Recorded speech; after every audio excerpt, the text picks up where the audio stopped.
Hello, hello. Is this thing on? They always do it in the movies. Just going to wait for 1 second. Good morning, everyone. Thank you very much for getting up this early, coming to my talk after yesterday's celebrations. I don't know if we had any. My name is Ignat. I work for Cloudflare, and today we're going to discuss TPMs and the Linux kernel. Well, who here didn't hear about Cloudflare? Like, who knows Cloudflare? Okay. Yeah, I'm with Cloud for 9 years now, and previously, 9 years ago when I presented it, who here knows Cloudflare? Only a couple of hands. So now, at least I don't have to waste time explaining what we do, okay? So then, a little bit about myself. I do Linux at Cloudflare. I'm responsible for the operating system we run in production. I'm passionate about system security and performance, and I enjoy low-level programming like Linux kernel drivers, bootloaders, and other stuff written in unsafe programming languages. I'm presenting from the conference machine here, but if I'm presenting from my laptop, I usually say that I'm also a die-hard Linux fan, but you would have noticed that I'm presenting from a Mac, so I have my reasons, right? Okay. Who here doesn't know what a TPM is?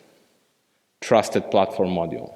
Everyone's familiar, right? So, well, I still have some slides. So, a small recap, a TPM is, or it's called a Trusted Platform Module, is a small security chip which is present in almost all modern laptops and servers alike, right?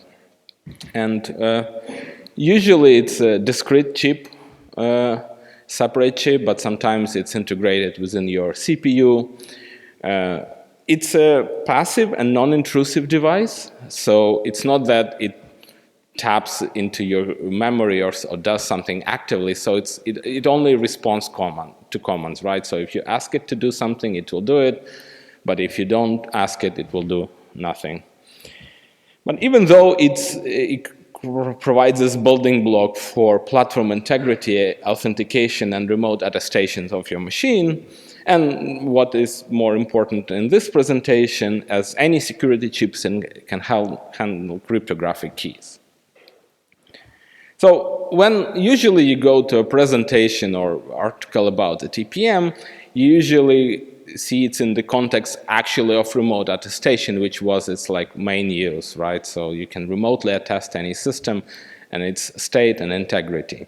Whereas in this presentation, I want to focus on a different aspect of the TPM, a cryptographic key storage. So even though you would be surprised that like the TPM is present in almost all hardware these days, apart from the operating systems themselves, there is not much like open source or commercial software which actually uses them for cryptographic key storage. And this was interesting to me, right? Because on one side you have like hardware-based security, but nobody is using it. And like people use keys every day, like for SSH or encryption or email or anything you want, or authentication.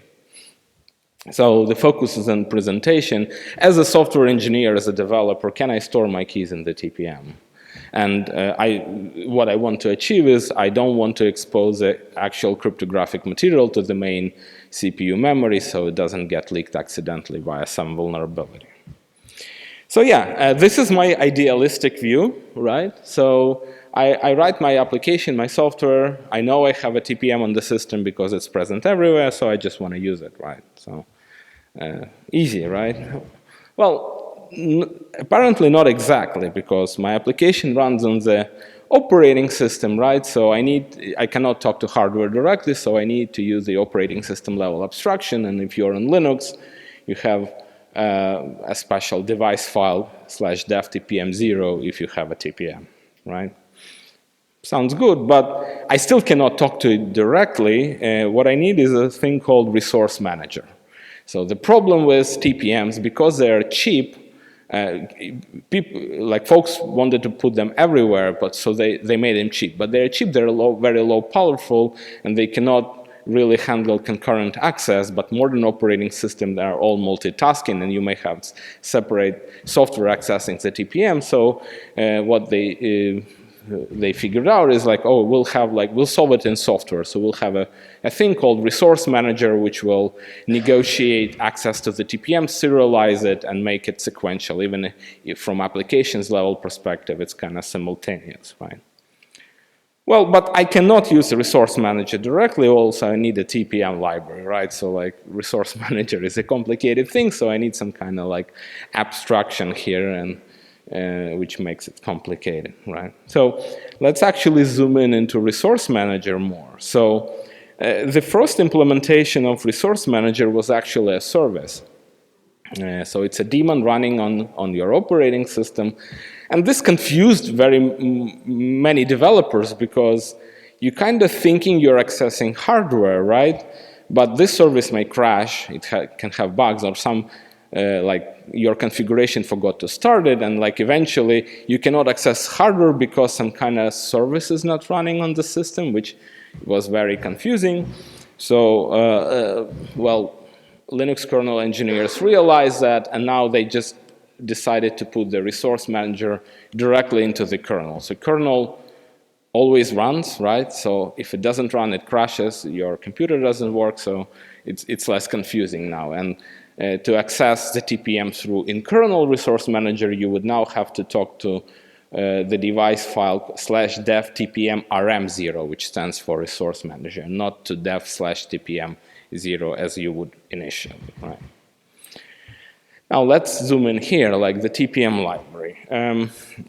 Surprisingly, traditionally, they call it like trusted software stacks, and there are actually two competing implementation. There is an implementation from Intel TSS, and there is implementation from IBM TSS.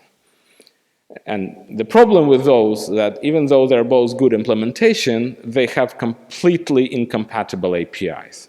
So you basically have to select one or the other, and if you're distributing your application on some Linux systems which don't have one or the other in their package management, so like you don't have that dependency, right? And so like your distribution then is limited, or you need to support both, but because they have completely incompatible APIs, you need to write like some kind of an adapters which can translate to both APIs, because the APIs are completely different, right?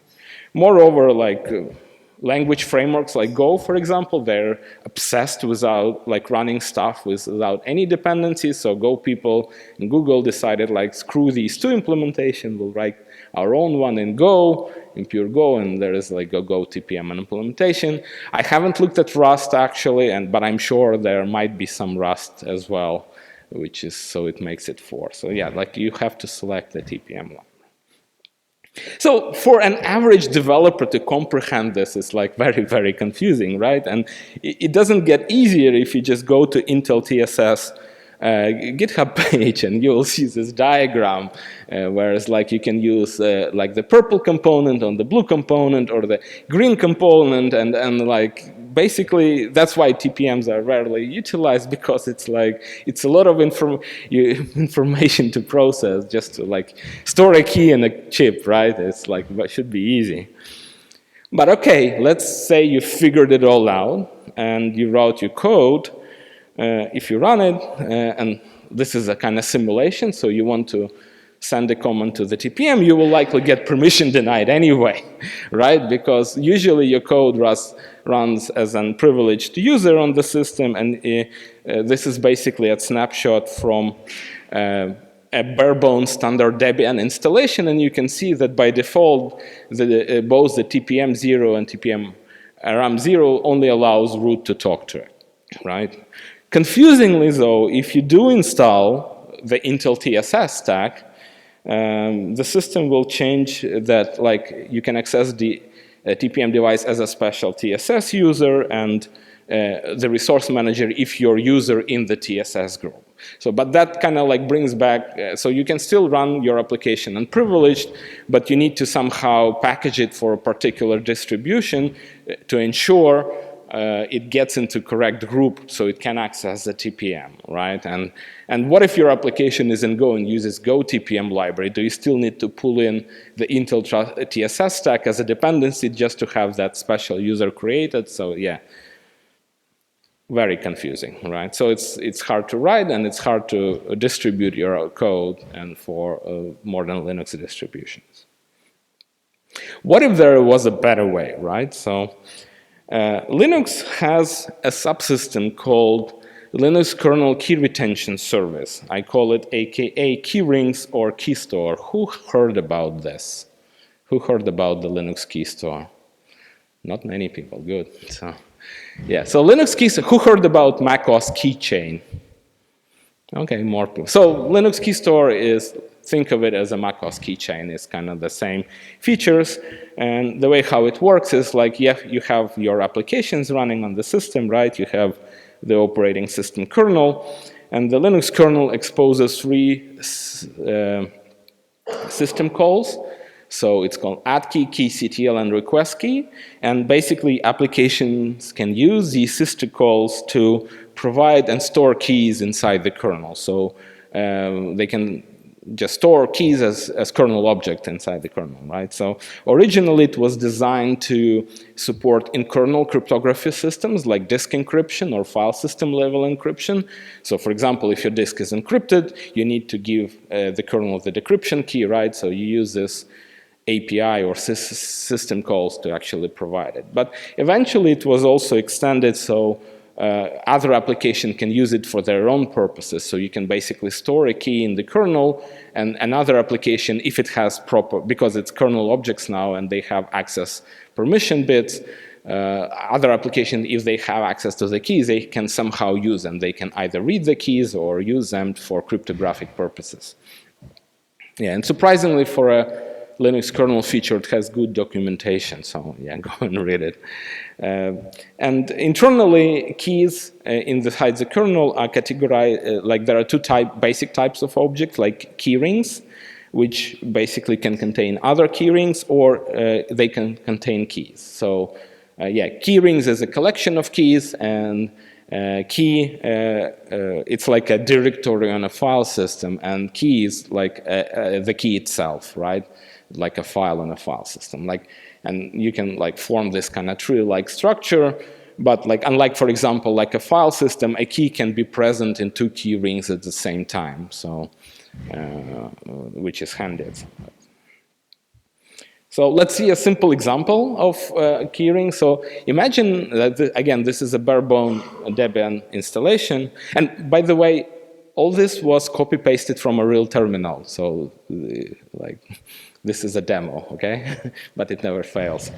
So yeah, we have 2 users, Alice and Bob, and you may notice that they don't share any credentials. They're not part of the same group of anything, totally separated user from the system. Then let's say Alice wants to share a secret with Bob.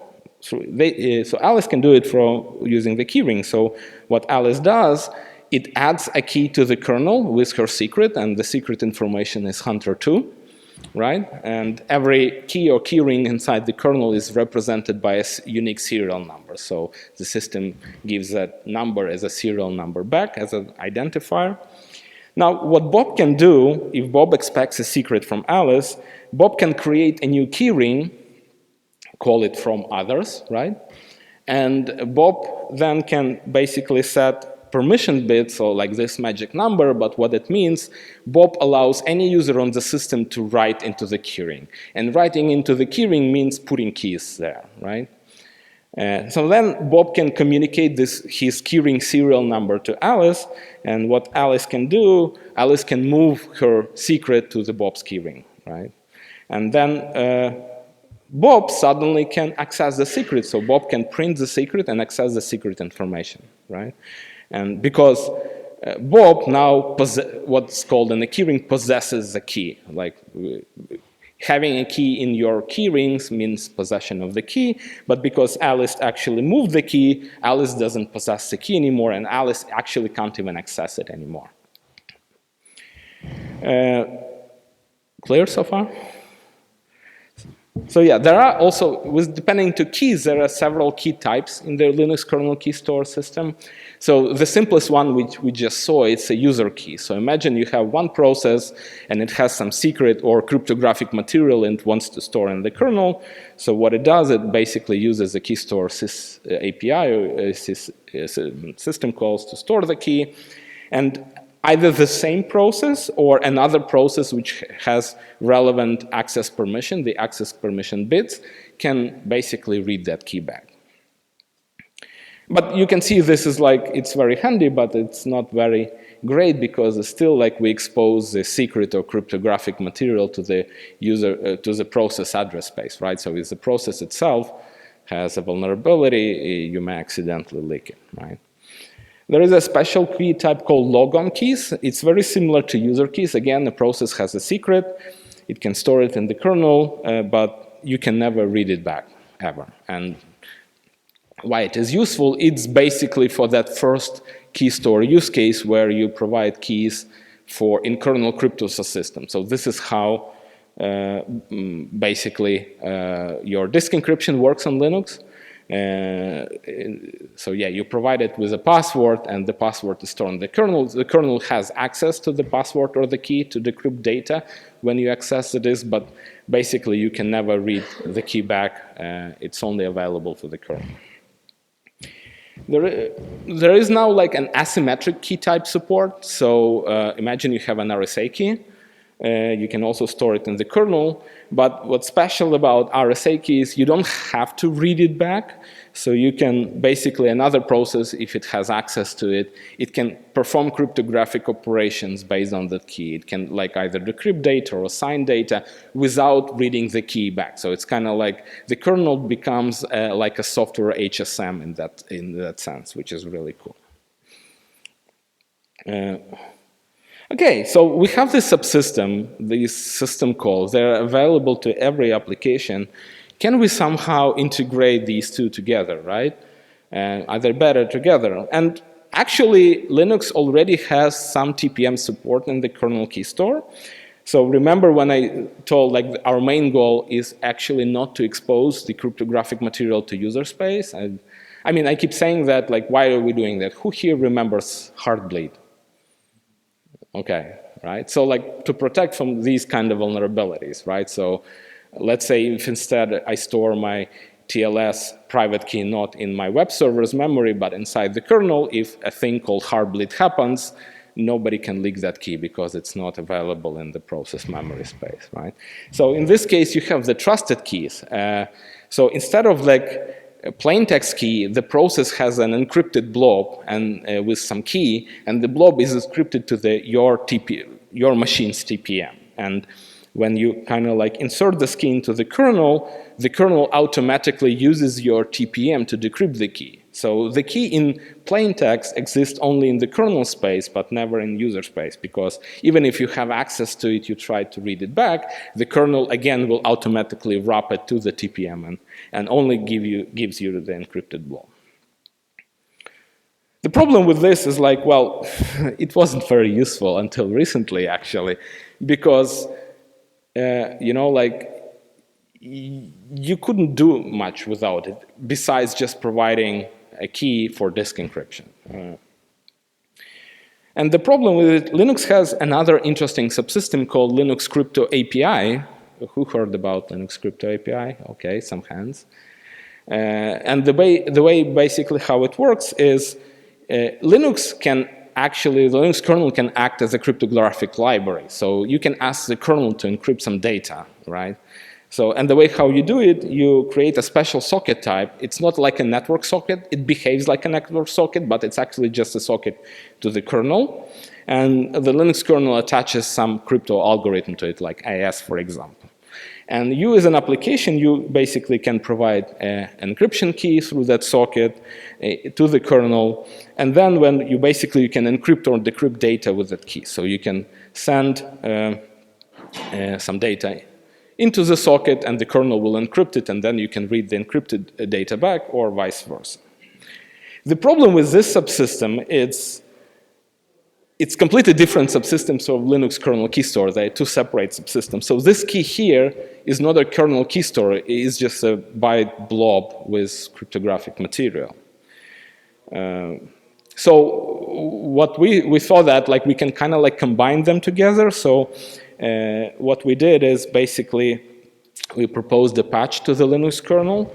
So for example, again, you have the wrapped key, right? And now basically combine these two systems. So instead of like application providing the key directly, it can just provide the reference or a serial number for an existing key in the Linux kernel key store. So in this system, like let's say we have a process number 3, which now wants to use that wrapped key somehow. So it can create a socket, and instead of providing the key directly, it can provide a serial number of an existing key and just reference the key inside the kernel. And the kernel will actually, because it has access to the plain text key, it will instantiate the key in the Linux crypto API, and we can like encrypt or decrypt data using a key. And this is now like much closer to a software HSM, right? So like you can use the key, but you don't have access to the underlying cryptographic material. And if you want to use that feature, it's available from Linux 6.2, so check your kernel version for that. The problem is this, like it only supports symmetric crypto because Linux crypto API only supports symmetric crypto, so you cannot actually use signing or like asymmetric key operation. You should use the key store asymmetric key operation for that. But again, not very useful. So I wanted to improve it even more. Like, what if we can use asymmetric keys with the TPM? And first, I wanted to implement it myself, but actually, I noticed that there is already an effort going, trying to implement it from one of the maintainers. And what they want to achieve is basically, this is our like traditional asymmetric key system. So instead of like an asymmetric key, you have some kind of RSA wrapped key, and when you instantiate it in the kernel, even the kernel doesn't decrypt it. It just passes it to the TPM, and the actual key is instantiated in the TPM. So in this schema, even the kernel doesn't have access to the plain text. So you can basically decrypt on sign using that key, and the key will be stored in the TPM. So now, from a software HSM, it becomes kind of like a hardware HSM now, right? So any application, if it has access to a particular key, can sign and decrypt data without, like any special libraries or dependencies, and that key could be stored in the TPM. Cool? There is one problem with this approach, though. We noticed it in Cloudflare, and it's kind of like a scalability problem. The problem with this is, how would you generate such a key, RSA wrapped key, right? Let's say I have, we're servicing like 1,000 and 1,000 internet properties, and for each of them we need a private TLS key, right? So like many keys. So how would I generate these? So I just take a random number generator, right? I generate a key for a particular domain, and I basically use a TPM to create this encrypted blob. So then I can use it into that subsystem.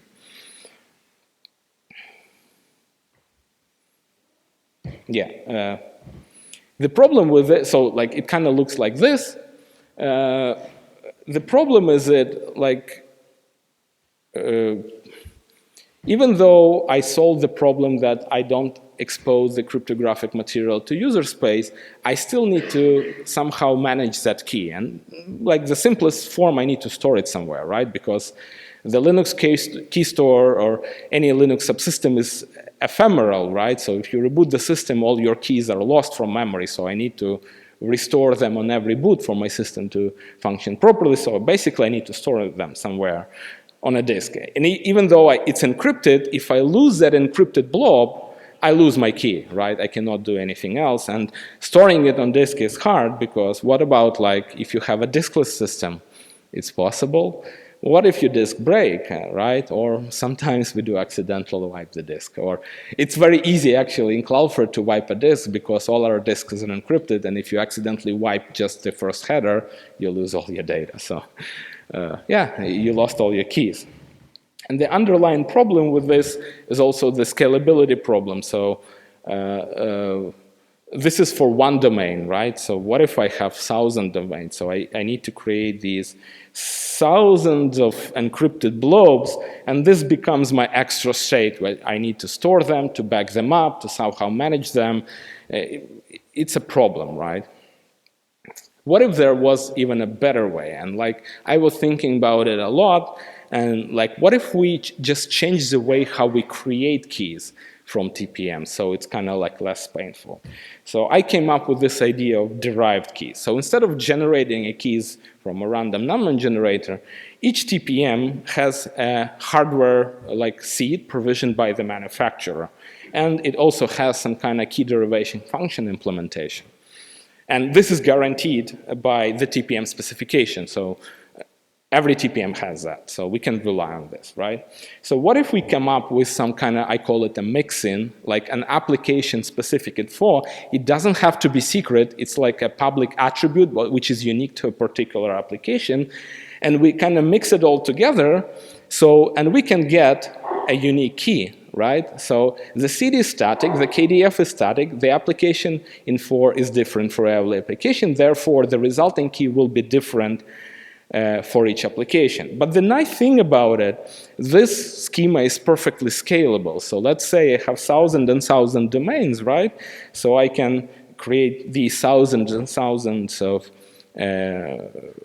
unique keys for my domain. But this is not a state, it's perfectly disposable because the first algorithm is reproducible, so I can just do that on every boot and I will still have access to my keys.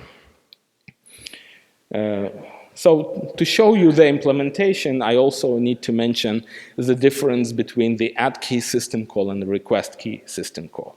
So far in my example, I've been using the add key system call. And what it basically does, it has semantics of an application saying to the kernel, hey kernel, I have a key with this cryptographic material. Depending on the key type, it can be either encrypted or plain text. Here's my key, create me a key, right? And the kernel creates you a key. Request key has a different semantics. In the request key scenario, the application doesn't have a key, and it says, hey, kernel, I need a key, but I don't have it, give me my key, right? Well, and the kernel needs to somehow figure out how to get the key. So it will create a placeholder, but obviously everyone's setup is different. We store keys in HSM, in Vault, and like whatever, like or schema. So the kernel by itself cannot do that. So the way how kernel can handle this, it will call a user mode helper process, and it's located as being request key. So you can put any implementation there, but whatever will be at that path, the kernel will call it. It will pass the key ID, and if you use the default operating system implementation, it's already there. It's kind of like extendable, so you can write various plugins. So for example, and by the way, even though that request key is implemented in C, you can write your plugins in any programming language, like Python, Go, Rust, whatever you like. So you can write a plugin to actually give the kernel capability to instantiate a key for a particular system. So, and you can fetch it from Vault, you can fetch it from HSM, and I wrote a plugin which will use TPM to create a key, right? And once the TPM can create the key will be returned to the plugin will kind of return the key to the user space process, and it will return instantiate it in the kernel, and the kernel will basically notify the application that your key is ready. Here is your serial number, you can now use it. But in this case, the nice thing about this approach, the application doesn't need to care where the key comes from. It just say, kernel, you know how to fetch my key. If you're properly configured, just give me my key and you get it. So I wrote this plugin to provide TPM derived keys through this system. It's a proof of concept, basically, so it's not written in a real programming language, it's just Python, but you can still like use it and test its functionality. And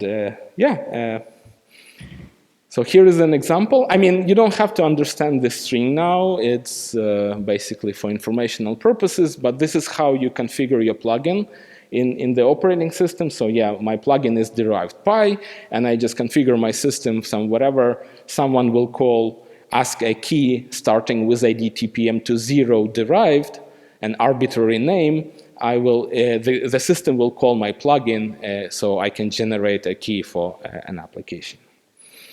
And once you configure it, now let's see an example.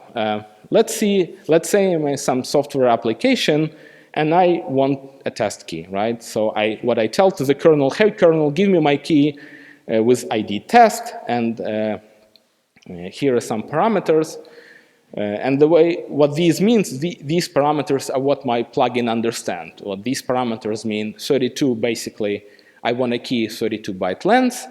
And the second parameter is which application-specific metadata to use as this unique label for the key, right? And here I say to my plugin, hey, use the application executable path, right?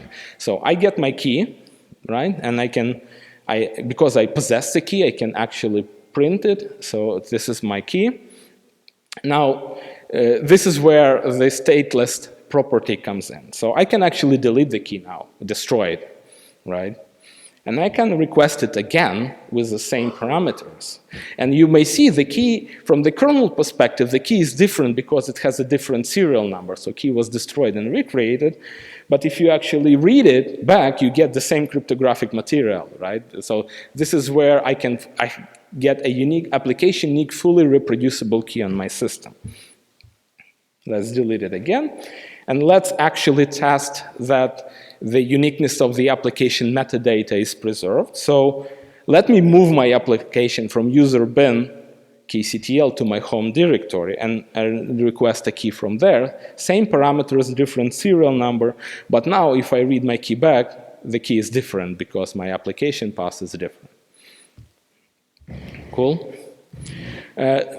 My plugin also takes into account the requesting user. So for example, if I request the same key but as a different user, let's say as root, I also get a different key. This is to protect, let's say, for example, you have an SSH daemon which does that, right?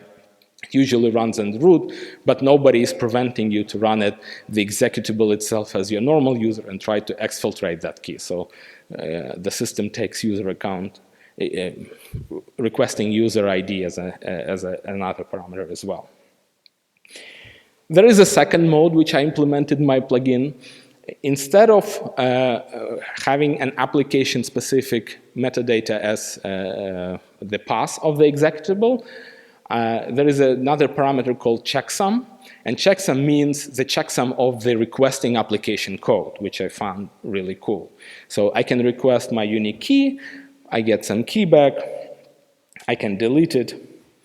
But now, because I'm binding my uniqueness to the requesting application code, I can actually move my executable anywhere on the system. If I rerun it with the same parameters, I still get the same key because the executable code never changed, right? And then we can test the properties of that we actually take into account the code. So I can like patch my executable now. I know that the keyctl utility has an error string, bad message. Let me change 1 byte there. I switch it to bad massage, right? It will still work. But if I rerun it, the same binary, but because the requesting code is different now, I get a totally different key. So like you have a unique key specific to your executable. Similarly, you can create asymmetric keys. Let's say you want to have it in the web server, so you can request, instead of a user key, you can request an asymmetric key. And then you can generate some test data and actually ask the kernel to sign some data with it. You get a signature back. And to show that it's static, we can actually delete the key, recreate it, and again, sign some data with the key, and you get the same signature back, right? So that's why the key is still static and fully reproducible. There is one small drawback with this schema, right? Remember, originally we wanted to have a schema with for basically that the cryptographic, the plain text cryptographic material is never available to user space, but it's not truly case here. It's still available to this process, right? When we go through SBAN request key, it's still available there. It's much better than it was before, right? Because even though, because of the address space memory isolation, it will only be available to one process, and this process is highly privileged anyway on the system because it's started by the kernel. So like any other process should not have access to that key anyway, but like, yeah. But I still wanted to improve that situation. So for reasons I will skip now because we're short on time, I basically changed back from request key to add key. And I wanted to re-implement my plugin as a kernel feature. So bring it inside the kernel. So instead of going through this user space process, I have a patch that does exactly the same thing, but directly in the kernel and talks to the TPM. So I submitted that patch set to maintainers. The first feedback I got is, I don't honestly believe that this will ever be a solution to any possible problems that exist on the planet. And this is why I kind of present it here, so maybe I would want to solicit some feedback. Is it actually useful? And I can see it useful in many cases, especially in IoT world or mobile world. And it's very useful for Cloudflare because most of our servers are stateless, actually, and we have the problem of how to maintain, like manage the keys we use. But yeah, they promised to take another look anytime soon when I improve my implementation. But if you're interested to try it, you can actually go there, download the patches, apply it to your kernel, compile the kernel, and it will work. So I think this is what I wanted to present today, and some conclusions. So interfacing with TPMs is hard. So that's why most of application code avoids them altogether. I think that the Linux kernel key retention service, aka key store, can be this good abstraction layer to abstract away the TPM interaction for applications. But as you just saw, some additional kernel development is needed for that. But again, the upsides of that is it's just a system call. It's available to any application. You don't need any special permissions, right? And that's it. I also think that TPM-derived keys is a good alternative to TPM encrypted or wrapped keys, and they provide similar hardware-backed security properties with potentially easier key management. And you can actually use it now via request key plugin and downloading my Python script for the current kernels, or if you want to use fully in kernel version, you can either wait for me to actually push it through to the Linux kernel or download my patches. Yeah, and basically exposing TPMs through Linux kernel key store can provide application with a straightforward path to adopting hardware security without too much exposure to TPM internals. And this is probably true for other security chips, right? So if you're involved in developing any security chip for either computers or IoT devices which run Linux or mobile devices, like you can expose your functionalities through Linux kernel key store API. And the nice thing about it's a standard Linux system call interface, so it will immediately become available to any application which can talk through Linux kernel key store without any changing of any application code, right? And without any libraries or anything else. So yeah, some useful links. Again, I'm repeating the links to Linux kernel documentation for the key store and specifically for trusted and encrypted keys with the TPM. The third link is just a repeat of that experimental patch set from the Linux kernel maintainers, which brings like asymmetric TPM, asymmetric key supports into the TPM. And the fourth link is linked to my Python plugin for request key to create statically derived keys, and the fifth link is linked to my experimental patch set, which I'll try to find time and iterate on and try to push it again. Thank you very much, and I think we can, if we have any questions.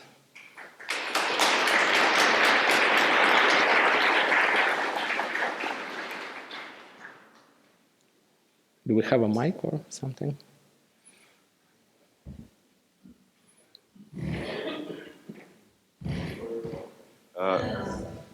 Thank you for your talk. In your tests, have you seen any performance penalty by using the TPM for cryptographic functions compared to running those functions on the kernel in CPU? Yeah, this is a good question, and you actually don't need any performance test. So as I mentioned originally, TPMs are cheap, low, powerful devices.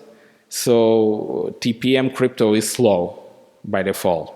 So this is where, if you want to use TPM, you don't literally store, like for example, for TLS use case, you don't literally store your TLS private key in the TPM because your server will be slow if you establish like thousands of connections every time. So you have to do some key management, and it's better to store some, you know, like root key inside the TPM, which will decrypt other keys. So so basically you decrypt your key once, but all the other keys reside just in the kernel as software keys, and you can use that for TLS, for example. And this is like the same case with derived keys. If you see the derived key is not stored in the TPM, it uses the TPM to derivate it, but then it stays as a software key in the kernel memory. So it should be quite fast. But yeah, but if you store every key in the TPM, it will be slow. And actually, not TPMs, some TPMs are not even reliable. So if you hammer them with requests, it just break. We saw it on Cloudflare scale. So it won't solve a hard bleed situation effectively because you still have keys in kernel memory.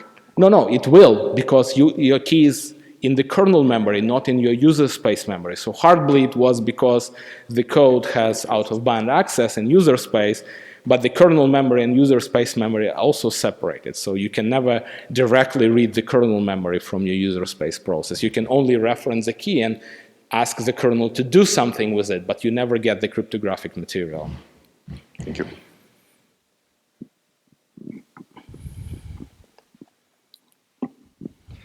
Hi, thank you for your talk. I'm Roman from Intel. You can blame me for Linux TPM implementation.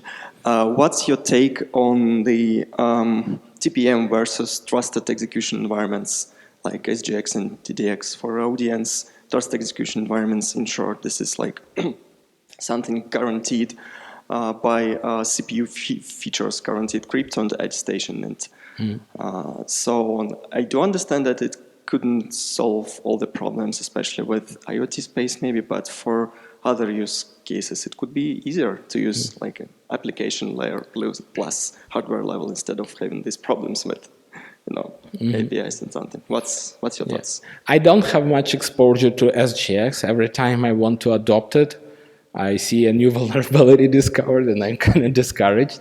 I did work a lot with ARM trusted execution environment and Samsung Electronics when I used to do like mobile devices. My take on this, like it's a good alternative. And again, the last thing I mentioned where you should expose some crypto chips for Linux kernel API, the Linux kernel actually has an implementation to expose wrap keys for trusted execution environment, and when the open source one, I forgot. So yeah, it could be an alternative. The only problem with trusted execution environment, as I see, some people has false understanding on what they are. They think like, oh, if I put something in the trust zone or this trusted execution, it's kind of secure. Well, but like they run the same C code, for example, like at least like back in the days, it was all written in C. And yeah, well, literally, if you write buggy C code, it will still be buggy in the trusted execution environment, and nothing will protect you from there. So it's kind of like, yeah, I like trusted execution environment. It's just like people should have better understanding that they don't protect you from bad code. They only like separate the same way probably like the operating system separate the address space between user space and kernel space, but in a better way. But yeah, but you have to still be careful of writing like full-featured code. This is why kind of like for simple use cases, like I just want to store a key and do some crypto with it, like TPMs are better in the sense so you don't have much of a leeway to shoot yourself in the foot. Fantastic, thanks.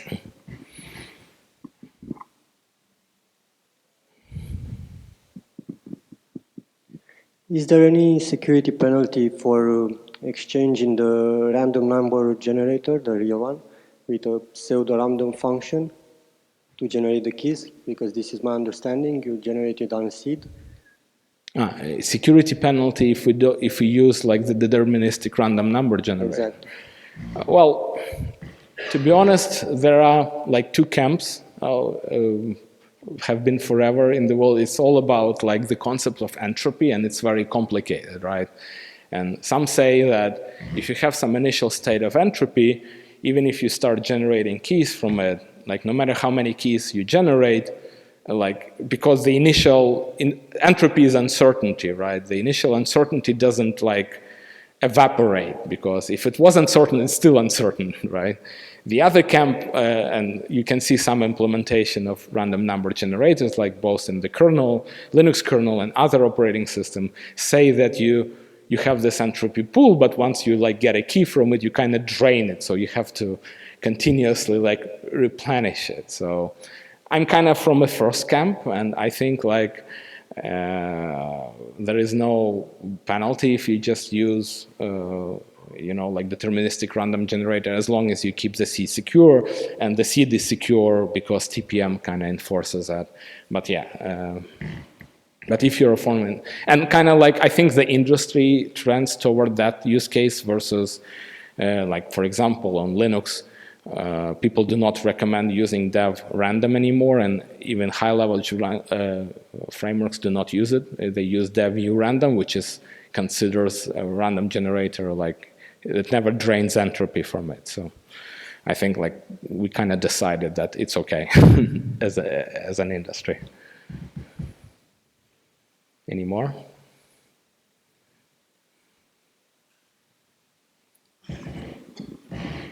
Hi. First little comment, with VDSO, it's not exactly true that the user space and the kernel space are not shared, and I would assume that key material could actually leak. That's just a comment, but more interesting for me is TPM are usually pretty cheap, like €2 bomb, and they break, in my experience, a lot. And one of the big benefits of HSM is that you actually have a centralized storage, so that if your server breaks, you can basically go to the next one and you still have all the materials. How do you think about that, especially at the scale of Cloudflare, where I'm assuming that's going to happen to you quite a bit? Well, the HSM, yeah, is more powerful and has storage, but it's not necessarily like faster than a TPM because it's a dedicated device, right? You usually have to talk to it over the network, which is kind of like makes it less even secure than the TPM because you have keys like flying around on the wire in the data center. And secondly, like they're expensive. and I guess, and the third one is it becomes a single point of failure. Yeah, it can store all your keys, but if someone runs into data center and steals your HSM, you're screwed. And if you ever saw, if you go to Cloudflare.com network map, you can see like dots of Cloudflare data centers in some countries where, you know, like there's never been a single Cloudflare engineer, and like the security measures in data centers are different in country by country. So there are some countries where it's okay for either thieves or even like intelligence agency to just like go in and take stuff. So HSM is like kind of risky in that case. So it's kind of like, yeah, HSM has any pros and cons, but like thinking about your perfect risk model, I guess, is where we want to go. Also, like we in Cloudflare, we don't like dedicated hardware for things. We want everything to run on commodity. This is like our core principle of our network from the establishment of the company. It pays off. because you don't have the vendor lock-in, you can take off-the-shelf things and like scale it really well. Whereas other companies, like if that HSM is not available anymore, you're screwed, right?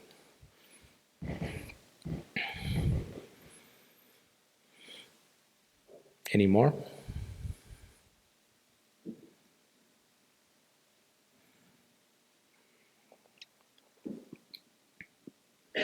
I want to ask you what response you have for the final message you received for rejecting the plugin. What application should benefit from your proposal? Sorry, can you repeat that, please? In the end of the presentation, you have a quote that someone said you that your proposal never solves a real scenario or a problem in the real world. What response do you have? What application should benefit from your proposal? I think like mostly what we run on our network, and I tried to present our use cases, and secondly, the IoT device space. So let's say I have a network router which is small and doesn't have any storage. I wanted to have a static SSH key, so every time I reboot it, I kind of don't have to, like I have a well-known SSH key and I know what I'm connecting to. Yeah, so like mostly stateless systems and other applications. But I just like put that response as a funny joke, but like if you're ever doing Linux kernel development, you get many of these responses initially for almost everything you do. So people are really conservative, but like in the end, if you're explain it really well, and yeah, it will work. And the same maintainer said, like, I'm skeptical, but if you propose some, like, they propose some like improvements in my code, if you do the second iteration, I will try to look at it from a fresh perspective. And also you have to gain like support from other community members. So it's not only you, someone says, oh, I like that, I tried it, it's useful for me, and kind of you build up that pressure to get it through. Once we submitted, like we worked on the code change, we spent like 3 days on it, but it took 6 months to convince to submit it. So sometimes it happens, yes. All right, if you have any more questions, I'll be outside because I don't want to delay the next speaker, so please find me there. Thank you.